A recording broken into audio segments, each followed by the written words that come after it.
Hello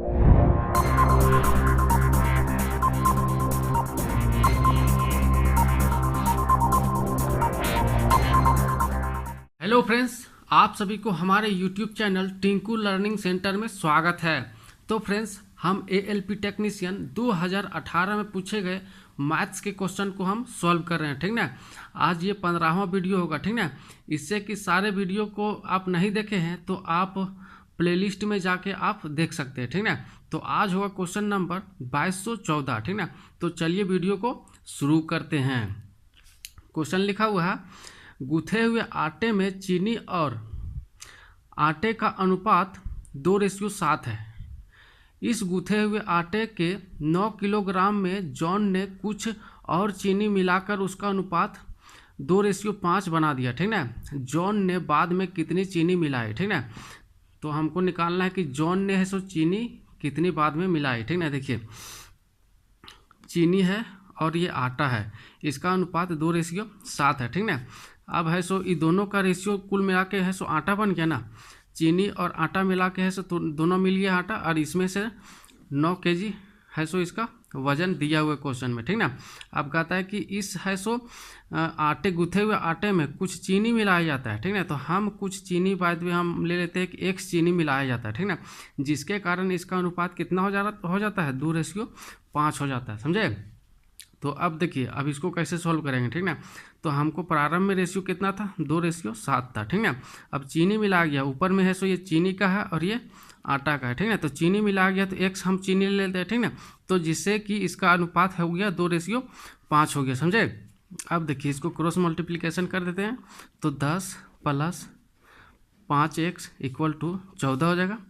अब 5x = 4 हो जाएगा, उधर चल जाएगा तो x बराबर हमारे पास कितना आ गया, 4/5। ये kg में आया है, ठीक ना। ये kg में आया, हमको आंसर में दिया है ग्राम में, ठीक ना।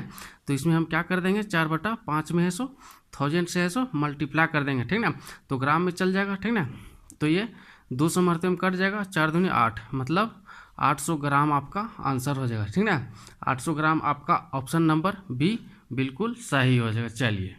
चलिए चलते क्वेश्चन नंबर 2215। लिखा हुआ 3 संख्याओं का औसत 6 है। यदि पहली 2 संख्याओं का औसत 5 हो और अंतिम 2 संख्याओं का 8 हो तो तीनों संख्या क्या है, ठीक ना। तीनों संख्या हमको निकालना है, ठीक ना। हम ले लेते हैं x, y और ये z है सो 3 संख्या, ठीक ना, जिसका औसत हमारे पास 6 दिया हुआ है, ठीक ना। तो टोटल संख्या का सम निकालने के लिए हम क्या कर देंगे, है औसत में दिया है तो 3 से मल्टीप्लाई कर देंगे, ठीक ना।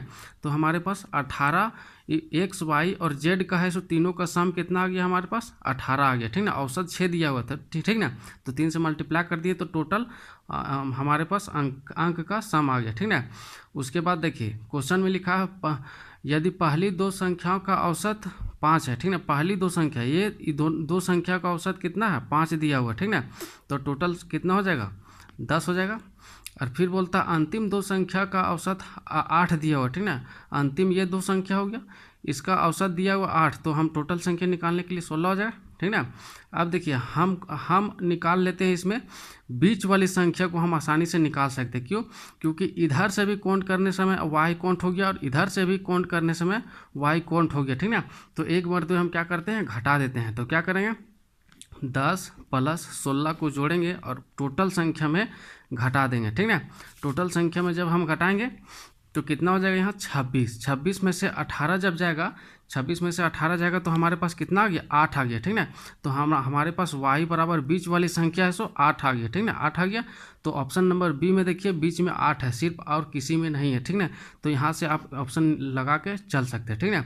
अब देखिए, यदि आपको x, y, z का आपको निकालना है मान, ठीक ना, x, y, z का यदि आपको निकालना है मान, तो क्या करेंगे, देखिए तीनों संख्या का योग 18 है ना। तो देखिए है सो x बराबर हम 2 ले लेते हैं, y बराबर तो हमारा 8 आया है और z बराबर भी 8 ऑप्शन में दिया है, ठीक ना। देखिए 8 और 2 10, ठीक ना, और 8 18 हो गया टोटल। तो इस तरह से आपका ऑप्शन नंबर बी बिल्कुल सही हो जाएगा। चलिए क्वेश्चन नंबर 2216, ये फिर से वोडमास वाला आ गया है ना। चलिए इसको आप बना के है ना कमेंट बॉक्स में इसका आंसर कमेंट कीजिए, है ना। चलिए चलते क्वेश्चन नंबर 2217।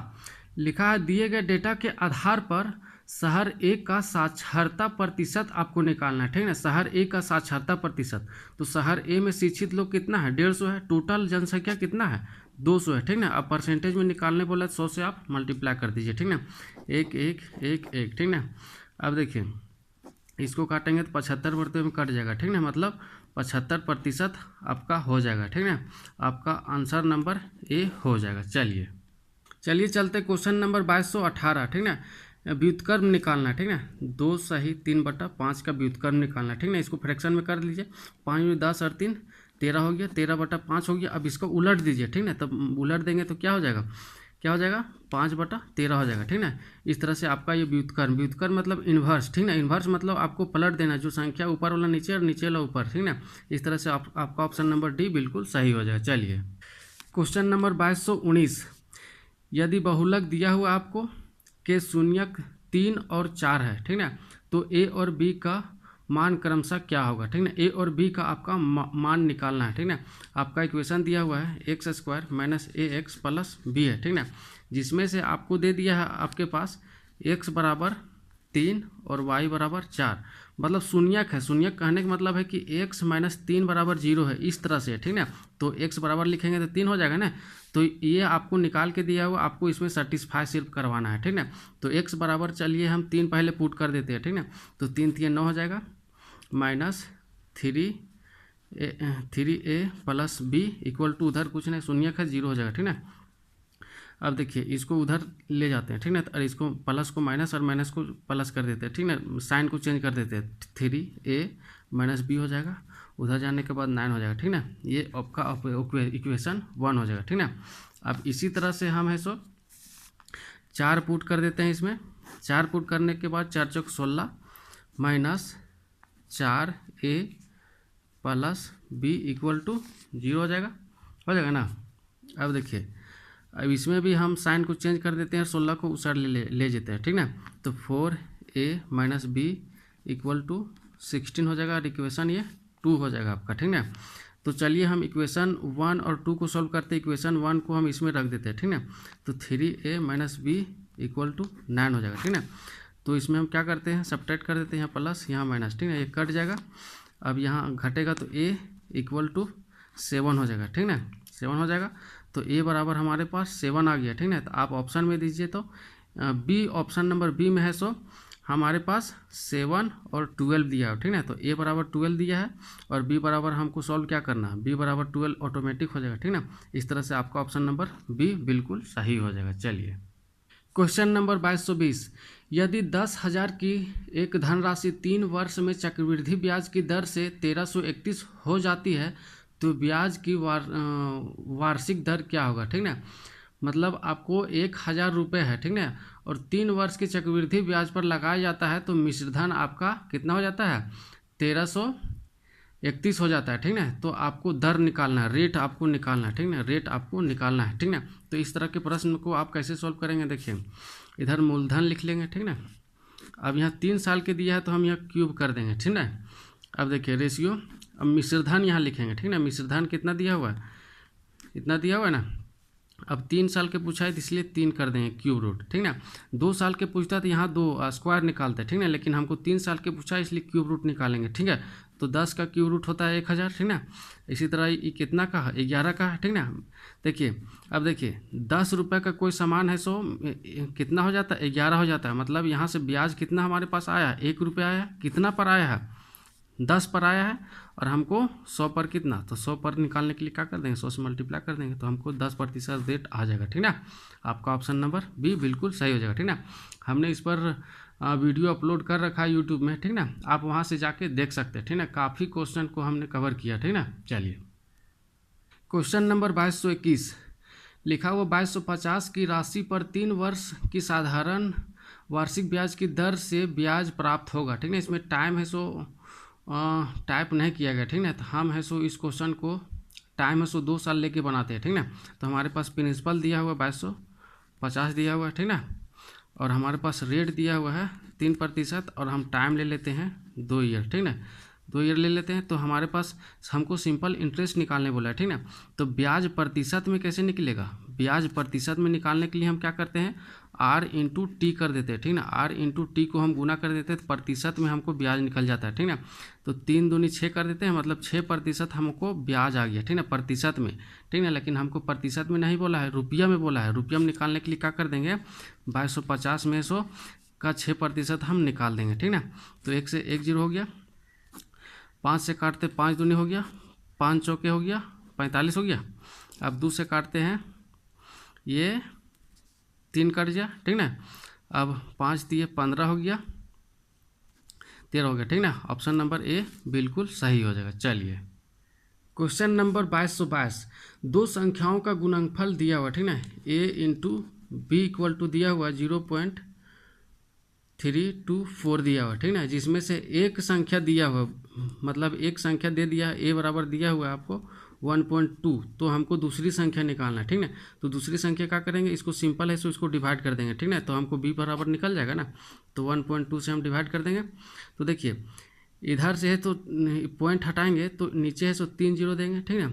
1 2 3 हो गया। अब जब इसका पॉइंट हटाएंगे तो ऊपर में 1 जीरो देंगे, ठीक ना, देंगे ना। तो 1 से 1 जीरो खत्म हो गया। अब देखिए ये टोटल है, तो देखिए ऑप्शन में सारे में 27 लिखा हुआ है, 27 मतलब कहीं न कहीं कटेगा तो 27 आएगा, ठीक ना, 27 आएगा। अब देखिए पॉइंट कितना अंक के बाद देंगे, 1 2 मतलब यहाँ हो गया, ठीक ना, 0।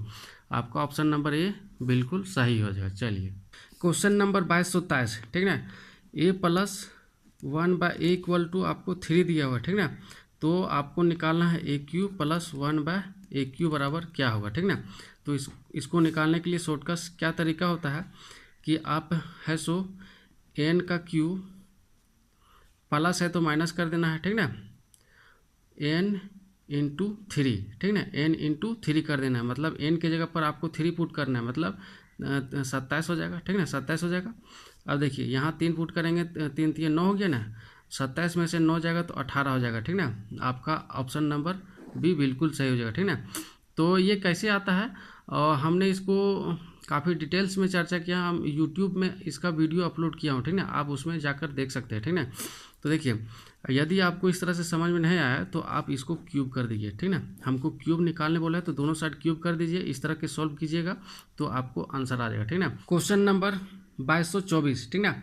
लिखा हुआ सबसे बड़ी बहन की आयु क्या है। सबसे बड़ी बहन की आयु आपको निकालना हुआ है। यदि 3 वर्ष के अंतर पर जन्म लेने वाली 5 बहनों की आयु का योग 50 वर्ष हो तो, ठीक ना। तो देखिए 3 वर्ष के अंतराल पर 5 बहनें जन्म लेती है, ठीक ना। 5 बहनें हैं और 3 साल के अंतराल पर जन्म लेती है, ठीक ना। चलिए ले लेते हैं। पहली बहन है सो 1 साल में जन्मती है, उसके बाद दूसरी कब जन्मेगी, x + 3, उसके बाद फिर अगली x + 6, 3 साल बढ़ाएंगे, ठीक ना। उसके बाद अगली x + 9, उसके बाद x + 12, 1 2 3 4 5 बहनें हो गया। और इसका सम दे दिया आपका कितना, 50 वर्ष, ठीक ना। चलिए अब इसको सॉल्व कर देते हैं। यहाँ पर 1 2 3 4 5 x हो जाएगा, ठीक ना। 3 और 6 9 18 और 12 30 हो गया, 30 = 50 हो जाएगा। अब देखिए 5x = उधर चल जाएगा, ठीक ना, तो 20 हो जाएगा। तो x बराबर कितना हो जाएगा, 4 हो गया, ठीक ना। तो मतलब हमारे पास x बराबर कितना हो गया, 4 हो गया। मतलब सबसे पहली जो जन्मी थी वो 4 साल थी, ठीक ना।